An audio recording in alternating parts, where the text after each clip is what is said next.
Bapak, Ibu, dan saudara-saudari yang terkasih, berjumpa lagi dengan saya Romo Dito SCY. Dalam video kali ini, saya akan mencoba menjelaskan tentang sakramen pengurapan orang sakit atau kita kenal dengan minyak suci. Kebanyakan dari kita mungkin minyak suci itu adalah minyak pencabut nyawa. Nah, minyak suci menjadi sakramen yang menakutkan bagi sebagian orang. Ada pemahaman bahwa setelah menerima sakramen minyak suci, artinya orang itu akan segera meninggal. Benarkah demikian? Apa sesungguhnya sakramen minyak suci? Kapan seseorang bisa menerima sakramen itu? Dan benarkah sakramen minyak suci adalah sakramen pencabut nyawa? Nah, maka Bapak, Ibu, dan saudara-saudari yang terkasih, dalam video ini saya akan memberi gambaran supaya pola pikir kita bisa berubah dan juga menjadi hal yang baru bagi kita, dan juga kita bisa membuat langkah bagi kita sekalian yang mungkin mengalami sakit. Video ini saya ambil dari tulisan Romo Dr. C.B. Kusmaryanto SCY yang berjudul Pastoral Institusional Rumah Sakit dan Health Pastoral Care. Baik Bapak, Ibu, dan saudara-saudari yang terkasih, sebenarnya apa minyak suci itu? Berdasarkan kanon 998, pengurapan orang sakit, dengannya gereja menyerahkan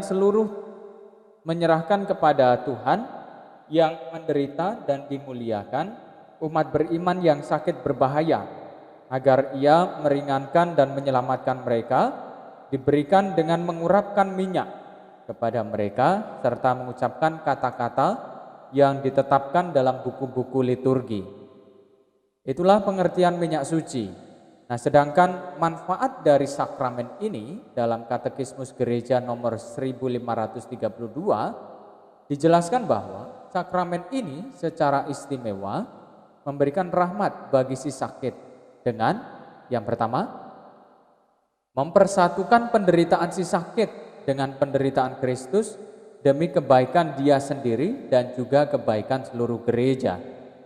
Kedua, memberikan kekuatan, damai, dan keberanian untuk menghadapi secara Kristiani segala penderitaan, penyakit, dan umur tua. Tiga, pengampunan dosa jika si sakit tidak bisa mendapatkan pengampunan dosa melalui sakramen pengampunan. Keempat, pemulihan kesehatan jika ini kondusif bagi keselamatan jiwanya. Lima, persiapan untuk memasuki hidup kekal. Nah, melalui sakramen pengurapan orang sakit, Allah itu memberikan rahmat Roh Kudus yang memperbarui kepercayaan dan iman akan Allah dan memperkuat melawan pencobaan, agar jangan sampai putus asa dalam penderitaan dan dalam menghadapi kematian. Daripadanya mengarah pada penyembuhan spiritual dan pengampunan dosa. Nah, menjadi jelaslah bagi kita bahwa sakramen ini bukan khusus hanya bagi mereka yang akan meninggal, tetapi bagi setiap orang yang sudah dibaptis, yang mengalami sakit parah atau bahaya kematian atau usia tua. Maka orang tersebut sebaiknya menerima sakramen ini. Lalu, siapa yang memberikan pelayanan pengurapan orang sakit? Yang memberikan pelayanan pengurapan orang sakit adalah setiap imam, dan hanya imam dapat melayani pengurapan orang sakit secara sah. Kewajiban dan hak melayani pengurapan orang sakit dimiliki oleh setiap imam yang ditugaskan untuk penggembalaan jiwa-jiwa terhadap umat beriman yang diserahkan pada tugas pastoralnya. Lalu siapa yang harus menerima pengurapan orang sakit atau yang diberi pengurapan orang sakit? Yang harus diberi pengurapan orang sakit yang pertama, dapat diberikan kepada orang beriman yang telah dapat menggunakan akal budi, yang mulai berada dalam bahaya karena sakit atau usia lanjut.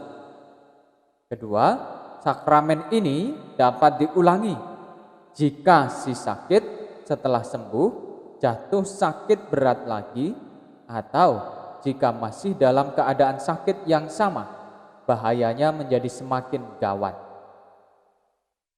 Dalam keraguan apakah si sakit sudah dapat menggunakan akal budi atau apakah sakitnya membahayakan atau apakah sudah mati, hendaknya sakramen ini diberikan. Nah, kepada orang-orang sakit yang sewaktu masih sadar diri memintanya sekurang-kurangnya secara implisit, hendaknya sakramen ini diberikan. Pengurapan orang sakit hendaknya memang jangan diberikan kepada mereka yang membandel dosa berat yang nyata, yang berada dalam dosa berat. Lalu ada hal-hal yang harus diperhatikan. Yang pertama, sampai kapan bisa menerima sakramen pengurapan orang sakit? Gereja menyetujui kriteria kematian sebagaimana diusung oleh dunia kedokteran, yakni kriteria kematian batang otak. Kematian batang otak tidak terjadi serta-merta dengan berhentinya paru-paru dan jantung. Masih diperlukan beberapa menit, sekitar 30 menit, sesudah berhentinya nafas. Kalau kita tidak tahu apakah pasien itu masih hidup atau telah mati, maka kita membela kehidupan dan berkata, dia masih hidup sampai terbukti kebalikannya. Oleh karena itu, kalau pasien sudah tidak bernafas sekitar 30 menit yang lalu, kita masih bisa mengandaikan bahwa dia masih hidup dan bisa menerima sakramen pengurapan orang sakit. Kalau batang otaknya jelas-jelas sudah mati, kita tahu dengan alat EEG, maka dia sudah mati dan tidak bisa menerima sakramen pengurapan orang sakit. Yang kedua, anak kecil yang belum bisa menggunakan akal budinya tidak perlu diberi minyak suci karena dia masih suci dan tidak ada dosa yang harus diampuni. Akan tetapi bisa terjadi bahwa karena alasan pastoral bisa juga diberi karena memang tidak ada larangan. 3, menjadi catatan penting, jangan menunggu pasien sampai akan mati, gawat kematian, baru memanggil pastor untuk menerimakan sakramen perminyakan. Sakramen pengurapan orang sakit bukan hanya bagi mereka yang akan meninggal, tetapi untuk orang yang sakit. Jadi, tidak usah menunggu gawat sekali baru memanggil pastor untuk melayaninya. Nah, Bapak, Ibu, dan saudara-saudari yang terkasih, sekarang menjadi jelas bahwa sakramen minyak suci bukan pertama-tama untuk orang yang akan meninggal dan bukan sebagai minyak pencabut nyawa. Lalu bagaimana kalau akan dilakukan tindakan operasi besar? Nah, sebaiknya sebelum melakukan operasi besar, si sakit atau si pasien hendaknya diterimakan atau menerima sakramen pengurapan orang sakit terlebih dahulu. Nah, Bapak, Ibu, dan saudara-saudari yang terkasih, kiranya dengan penjelasan saya yang singkat ini, kita mampu memahami apa arti sesungguhnya sakramen pengurapan orang sakit, siapa yang boleh menerima pengurapan orang sakit, dan apa manfaat dari sakramen pengurapan orang sakit. Sekali lagi, sakramen pengurapan orang sakit bukan minyak suci pencabut nyawa. Demikian video dari saya. Terima kasih sudah menonton video ini dan Tuhan memberkati.